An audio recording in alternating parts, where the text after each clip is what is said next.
Nebraska has a massive bowl game on their hands this Saturday. Man, that feels good to say. The Huskers take on Boston College for the Pinstripe Bowl. So for the last time this season, I'm going to go over my official preview of this matchup. What does Boston College bring to the table? What does Nebraska need to do in order to win?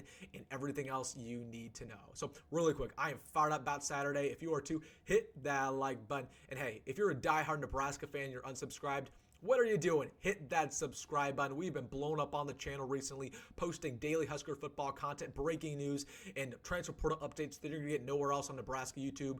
So it's almost Christmas. If you could give me one present, it's to hit that subscribe button. I'm so appreciative of all of you guys. Happy holidays. But without further ado, let's get into it, going over my last preview of the season. It's bittersweet. Nebraska season is almost over, but we got one more game. Let's end it with a bang. We are taking on Boston College this Saturday in New York City for the Pinstripe Bowl, the Huskers' first bowl game since 2016. Now, talking about Boston College, they went 7-5 this season. First-year head coach Bill O'Brien is their head man. Now, since 2008, Boston College is 2-7 in bowl games. Since that time span, Nebraska is 4-5, so Nebraska a little bit of better record in these postseason battles. Now, it should be noted, this is the first time Nebraska and Boston College have ever faced off in the history of their program. So, interesting storyline. But with that being said, let's get into it, talking about Boston College offense, first things first, and what they bring to the table on that side of the ball. So once again, Boston College 7-5, Bill O'Brien, first-year coach. He is an offensive mastermind who was previously, in the NFL, was at Penn State a while ago, has been with Alabama as their offensive coordinator from time to time. So he's a pretty good offensive mind, but their offense has been shaky this year, to say the least. They started off with Thomas Castellanos as their starting quarterback. He got benched and transferred to Florida State. Their starting quarterback for this game will be Grayson James. He only started 4 games this season. However, in those 4 games, Boston College went 3-1. He's only been there for 1 year, transferred in from Florida International, has threw for 900 yards this season, 6 touchdowns and 2 interceptions. Now, watching him on film, honestly, I like him a lot. He's a gamer. He makes the big throws at the big times. He can run a little bit. They run the zone read on the goal line where he can get in the end zone, get a rushing touchdown here and there. Pretty good accuracy, pretty good speed as well. Just overall, a dual threat quarterback who can do it in a multitude of ways, and he's a leader. He gave this Boston College team life after having a poor quarterback before him. So just a guy who can do a little bit of everything. Nothing crazy, but a dual threat player who can get outside the pocket, good arm strength, good accuracy, and overall good leadership. He is a decent quarterback in the future for that Boston College team. Getting to the running back room, they have one guy who I'm really kind of worried about. This is Kai Robichaux. This year had 700 yards, 10 touchdowns for the Eagles. Just kind of a do-it-all running back. Solid speed, solid decision-making, really good burst. Just a guy who could pretty much take any run to the house. So, in general, they have a pretty good running back room. Not only do they have him, but they have Trayshawn Ward, who's a shifty third-down running back, had 250 receiving yards this year, so he can catch passes along with 400 yards on the ground. So this is kind of a Big Ten oriented offense. They're going to want to run the football, whether that's with their running backs, with their quarterback. So watch out for that in this ball game. But talking about their wide receivers, getting back to the passing game, nothing crazy here. They have Lewis Bond, who led the team in receiving yards, 600 yards, 3 touchdowns. Kind of just a shifty slot receiver, has some good speed on him, but only 5'11". Their second big wide receiver is Reed Harris, listed at 6'5", true freshman. He can go up and get it, has 4 touchdowns on the year and 450 yards. And in classic Boston College fashion, they have a good tight end, Kamari Morales, 300 yards on the year, good blocker, good vertical threat, had 6 touchdowns. So watch out. If they're in the red zone, they're going to throw it up to their tight end. So honestly, pretty decent offense for Boston College, all things considered. Offensive line in the pass pro, it's pretty bad. Let's be honest with you.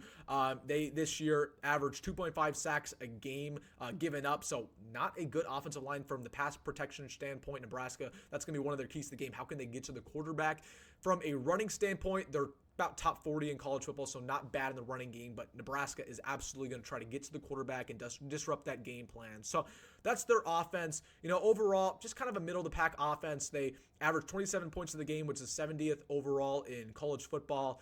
Again, backup quarterback who's kind of sparked some life to that group. decent running back core, nothing really to write home about the wide receivers, nothing to write home about the offensive line. So, again, 7-5 team, that's what you'd expect from an offense.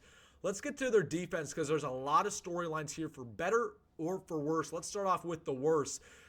They have one of the best pass rushers in America. Goes by the name of Donovan Ezutu-Akoy. I might have butchered that last time. Hopefully I didn't. But this is a guy who had 17 sacks this year. Yes, you heard me right. 17 sacks, 80 tackles, 3 forced fumbles. Listen, he's going to be a first-round draft pick. One of the best edge rushers in the country. And Nebraska is going against him. Now, besides this guy, really, you don't have to be worried about anybody else on the defensive line. They have Quintavious Hutchinson with 3.5 sacks, Owen Studemeyer 2.5 sacks. So besides that one player, which is number 6 for Boston College, nothing to write home about, but you got to stop number 6. That guy, again, 17 sacks, 80 tackles. He's good getting to the quarterback. He's also good in the run game. Just a gamer, a guy who makes plays. You got to double team and do whatever it takes. Stop number 6 for Boston College, one of the best edge rushers in America.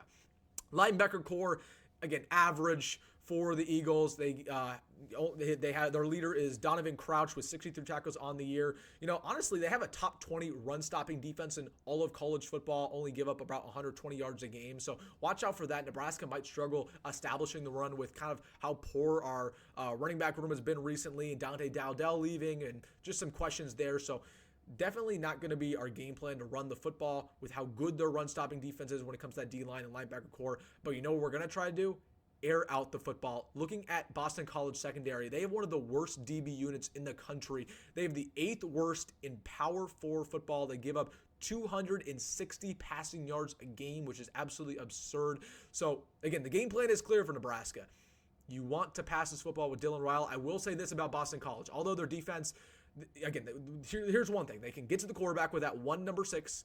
But the second thing is that they have forced turnovers. While they aren't good at stopping the pass, they get interceptions. They have 16 interceptions in 12 games. They also have 11 forced fumbles on the year. I mean, this is a team that can take the ball away. They're top 20 in that department in the country. So those are the two things I want you to remember about this defense. The fact that, yeah, they're pretty middle of the road, but they have a really, really, really, really good edge rusher, and they can take the ball away, so Nebraska has to stop that. Want to really quickly mention their special teams. Usually we don't talk about the special teams, but they have one of the best special teams unit in the country, particularly in the field goal kicking aspect. They've only missed 2 kicks all year. They went 46 for 48, so if you're expecting them to miss a crucial kick, it's just not happening. They got 2 kickers who are lights out. All right, guys, I'm going to say my prediction until Friday, but let's get to my keys to the game for Nebraska. How do the Huskers get this bowl victory in their first appearance in 8 years?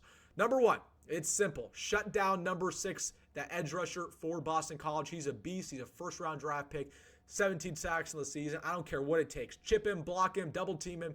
Just make sure he does not touch number 15 for the Huskers. That's Dylan Raiola. Make sure he has a clean pocket. Number 2, air out the football. You got a terrible secondary in Boston College.